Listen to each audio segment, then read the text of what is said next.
Bueno, vamos a estar hablando de la economía, vamos a hablar de la economía a continuación. Recién algo mencionábamos con el anterior entrevistado, con Javier Mariscotti, sobre qué iba a pasar con la liquidación de cosechas por parte de los exportadores. El gobierno nacional es evidente que necesita dólares, como fuere necesitan dólares. Los dólares genuinos no llegaron nunca, sí llegaron los del blanqueo. Esa es una realidad, 20.000 millones, dicen aproximadamente los que sacan las cuentas que llegaron. Y después llegan de los otros dólares, que son los del carry trade, que llegan, se pasan a pesos, logran buenas ganancias en pesos y vuelven a dólares y se van. Pero no vinieron hasta ahora inversiones productivas pese al RIGI, pese a todas las facilidades que le viene dando el gobierno nacional. Bueno, esa justamente es la pregunta. ¿Qué va a pasar con la economía? ¿Qué va a pasar con la economía? ¿Hacia dónde va la economía? Y por otra parte, como decía el economista Ramiro Castiñeira, sobre el cual hacíamos la editorial al comienzo, de un comentario que hizo, ¿estamos en presencia de un verdadero cambio de rumbo en la Argentina? Porque él que decía, a diferencia de otros gobiernos liberales que habían fracasado, porque primero habían equilibrado las variables macroeconómicas, pero luego no habían podido insertar al país en la senda del desarrollo, este sí lo está haciendo. Y este es algo diferente, decía él. Bueno, esa es la pregunta también, a colación de la anterior. ¿Estamos en presencia de un verdadero cambio de rumbo económico o solamente el gobierno equilibró las variables macroeconómicas y esto va a terminar decantando y viniendo a menos hasta que explote, Dios no quiera, y tenga que venir nuevamente un gobierno de tinte populista a salvar las papas como ha pasado en otras circunstancias? Bueno, algo de esto y más vamos a charlar con Santiago Tamuz, que es economista, es docente, es también consultor financiero y ha tenido la deferencia de acercarse a los estudios de FEM Horizonte. ¿Cómo estás, Santiago? ¿Qué tal? ¿Cómo estás, Antonio? Buenas tardes. Buenas tardes. ¿Tenés la oficina por acá cerca, me dijiste? Estamos acá cerca. Sí. ¿Por dónde estás? Pasá el chivo, pasá el chivo. Sarmiento y Córdoba. Sarmiento 756. 756. Sí. Ahí te pueden ir a visitar, poner carta bomba, sí, todo. O en internet también, profesor Santiago Tamous o consultorfinanciero.com.ar. Bien, bien, muy bien, muy bien. Vi que tiene logo nuevo, todo perfecto. Sí. ¿Cómo estás viendo la economía, Santiago? No, respecto a lo que decía, sí es un cambio sustancial respecto a gobiernos anteriores, en el sentido que el equilibrio fiscal y el superávit es fundamental para tratar de retomar un proceso de crecimiento y hasta desarrollo olvidado en las últimas décadas.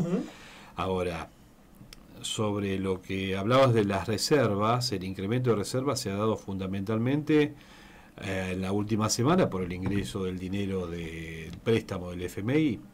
Ese acuerdo con el FMI implica un compromiso de incremento genuinamente de las reservas a partir de una compra en un mercado que hoy está en una banda de flotación y donde, por lo menos la última información que tengo, no sé si hoy habrá cambiado, el Banco Central no ha comprado un solo dólar. Claro. Y por otro lado tenés al presidente que está afirmando que no van a intervenir hasta que llegue al piso de la banda de flotación, lo cual implica que para el campo, ya que estabas hablando con alguien que conoce bastante el campo, trabaja en esa área y te ha planteado sus problemas, el campo no puede vivir con un dólar de 1.000, o sea que ahí tenés dos visiones encontradas, la de la necesidad de el agro de poder ver viabilidad en su negocio, porque por más que sobre esta cosecha se vean obligados a liquidar a un tipo de cambio que no le es competitivo, acá tenemos que estar pensando en que hay que otra vez invertir para volver a cosechar el año que viene. Claro. O sea que no tiene sentido el hecho de decir, bueno, ya tenés la cosecha en las manos, ya tenés que cosechar y salir a vender, bueno, ahora perdés plata. ¿Y quién va a otra vez a invertir al ritmo por lo menos que es necesario para esta economía pensando en el año que viene? El gobierno quiere estabilizar y por eso no quiere que suba el tipo de cambio. Decía días pasados Tomás Layuz de la Sociedad Rural de Rosario, referente de la misma, decía, el gobierno ignora o desconoce o no está bien informado sobre lo que pasa con el campo, porque no puedo hablar con el lenguaje con el que habla, hasta intimidatorio, diciendo liquiden ahora, porque si no después le vamos a subir las retenciones. No puede decir lo que está diciendo. ¿Coincidís en eso? ¿Que no conoce el campo o lo hace en el marco de la locura que vive porque necesita dólares y no los puede conseguir? Me parece que tiene que ver más con la segunda situación y donde la variable que más pondera el público en general es el control de la inflación, la reducción en la inflación, vos mismo dijiste, de la estabilidad de la economía. La economía argentina, si no cambian las variables macro internacionales que nos golpeen mucho, va a terminar creciendo este año. El tema es cómo aseguramos un proceso de crecimiento sostenido hacia adelante que requiere de inversión. Y si vos no tenés un resultado a una inversión que sea de alta rentabilidad por el riesgo que asumís por estar en Argentina, la verdad es que vas a conseguir que el que invertía en Argentina o el que empezaba a invertir en Argentina invierta en otro lado. Lo digo tanto para el agro como para los otros sectores, porque en el contexto que estamos viendo, donde incluso Estados Unidos puede llegar a vivir este año una recesión, el precio de las commodities, lo cual implica desde los productos agrícolas, pero todos los otros productos, acero y otros productos, están viendo bajar su precio en vez de subir. ¿Por qué? Bueno, explicado fácil. Recién hablábamos con Javier Mariscotti de Mariscotti Group sobre eso, que están bajando los precios de los commodities. ¿Por qué pasa esto? ¿Por qué estamos tan lejos de la soja 600 que tuvo el kirchnerismo, por ejemplo? Por un lado tenés la oferta con otros oferentes, pero al mismo tiempo, si vos tenés a economías que son realmente las locomotoras del mundo, que están frenando su proceso de crecimiento, si yo soy menos demandante en el mercado y soy el principal importador a nivel mundial, van a bajar el precio de los bienes industriales y también baja el precio de los otros productos que no son bienes industriales como los commodities, que vienen también disminuir. Hoy tenés el boom, por ejemplo, del precio del oro, que no tiene nada que ver con lo que es el a ver, volviendo a lo anterior, o sea, China, por ejemplo, que nos compra soja, está comprando menos. China, por un lado, lo que te vas a encontrar es que tiene un problema comercial con Estados Unidos, lo cual va a alentizar su propia economía. Claro. ¿Mm? Y por otro lado está empezando a sustituir de otros orígenes productos que pueden comprar en Argentina. Ejemplo, tienen una integración más marcada con Brasil. Claro. ¿Mm? Por el tema de los BRICS. Exactamente. Hay un conjunto de cerca de 20 economías que están tratando de desvincularse y dejar de usar el dólar como moneda vehículo y integrarse más entre ellas. Ahí tenés BRICS y todo el ala que está por detrás de Rusia. ¿Mm? Y Milei nos sacó de los BRICS. Milei nos sacó de los BRICS, se alinea con Estados Unidos y estamos viviendo un mundo muy particular desde el 2 de abril, cuando comienza la independencia de Estados Unidos, con una suba de aranceles que enloqueció el mercado mundial de capitales, pero también el sector real, y ha generado expectativas que lleva a que los precios tiendan a bajar por la desaceleración de esta que es la principal economía del mundo, que es Estados Unidos. Ahora, lo hablaste de Estados Unidos, diría un militante de Milei, sí.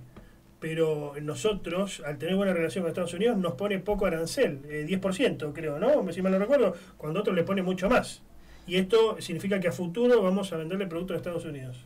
No, el arancel del 10% es el sobrearancel a los aranceles ya existentes, lo cual implica que lo que nosotros le vendemos a Estados Unidos, que son nada más que 6.000 millones de dólares, que para Estados Unidos es algo ínfimo, y para nuestra economía no llega ni el 10% de nuestras exportaciones, se ven afectados por los aranceles del 25%. Ahora, para un sector que es el industrial norteamericano, porque vendemos acero, no producto terminado, para la industria norteamericana, que si Estados Unidos se desacelera, va a ser de alguna manera menos demandante. Veremos si es que podemos integrarnos con Estados Unidos y otros países de otra manera, tal que podamos compensar exportaciones que no realicemos a países que tienen menos demanda. Lo que sí yo miraría es el volumen de importaciones que vamos a recibir. Esta situación internacional donde, y lo vuelvo a repetir, haya menos demanda de Estados Unidos, deja muchos bienes industriales disponibles en el mundo. Y escuchando a gente de industria del calzado y otros sectores, están empezando a aparecer productos de orígenes no usuales para la economía argentina, como calzado de Vietnam o de otros países que usualmente no son exportadores a nuestra economía.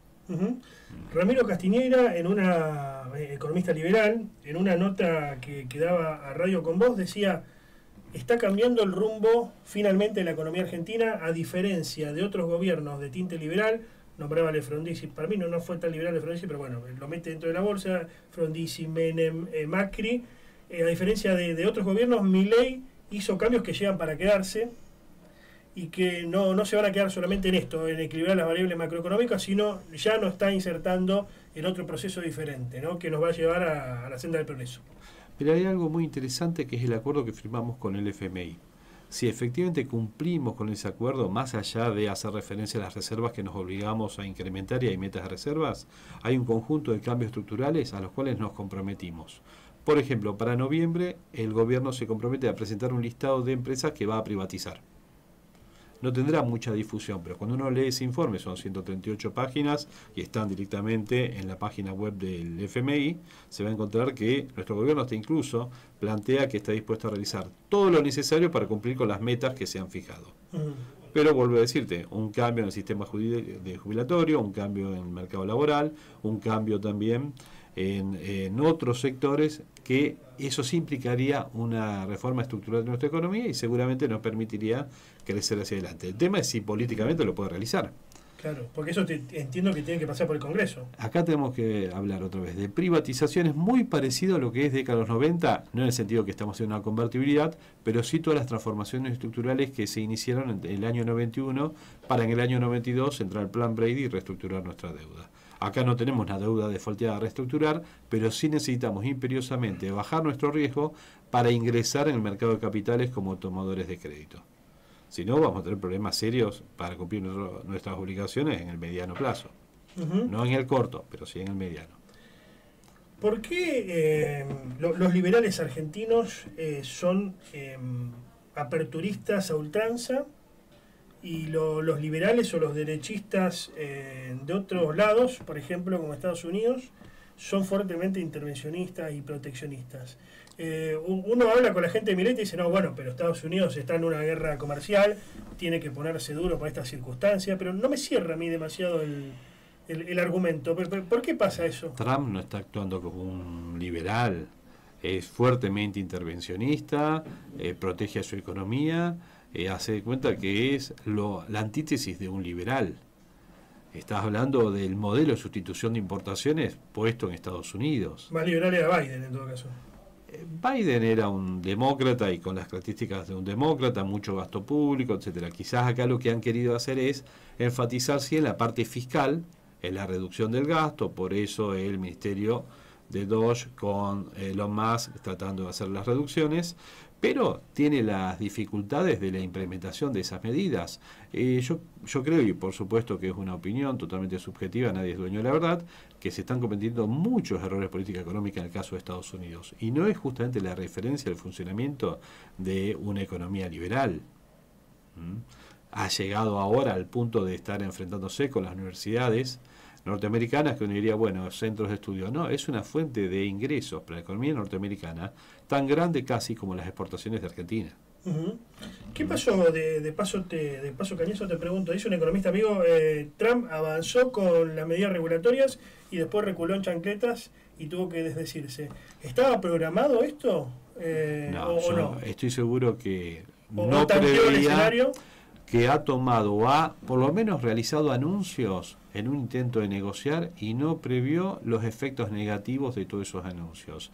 Los mercados responden de forma inmediata a un pequeño estímulo que es o en una conferencia decir algo de más o algo de menos. O sea que quiso cambiar la regla de juego, Trump. Quiso cambiar las reglas de juego establecidas desde el sistema de Bretton Woods de 1944 en adelante, donde Estados Unidos, a diferencia de lo que él plantea, se benefició de que el resto del mundo requería para tener reservas en sus bancos centrales de dólares que los obtenían vendiéndole de más a Estados Unidos. Estados Unidos vivió una etapa de crecimiento y de un muy buen nivel de vida desde la posguerra, está bien, con intermitencias, pero como todos los países pueden tener una recesión, caídas, etcétera. Tuvimos crisis hipoteca, etcétera. Pero eso más que nada tuvieron que ver con cambios en las tasas de interés para controlar el proceso inflacionario interno.